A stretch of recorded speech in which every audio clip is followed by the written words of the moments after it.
Then the queen remembered Daniel. She said, "There is a man in your kingdom with the spirit of the holy God in him." So Daniel was brought before the king. The old prophet entered the palace. He saw the gold. He saw the fear. He saw the sacred cups lying in the shadow of Babylon's arrogance.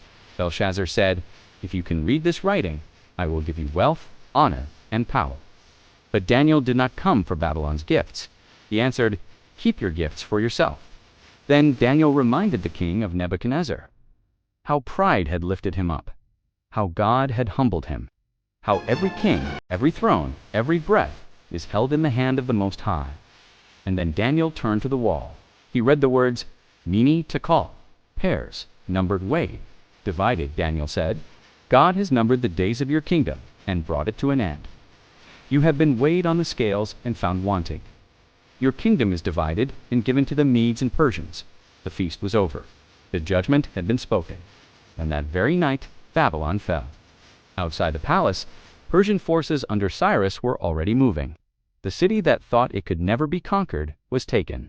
The empire that had swallowed nations lost its crown in a single night. But this was more than the fall of Babylon. This was a turning point in biblical history, because Babylon had taken God's people into exile. Babylon had destroyed Jerusalem. Babylon had carried away the treasures of the temple. But Persia would open the road home.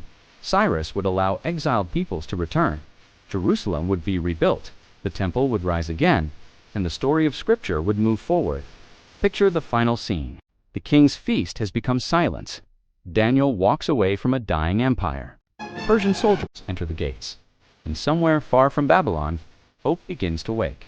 Babylon thought it had conquered the future, but God was already turning the page. The Bible was not written in a fantasy world. It was written in history.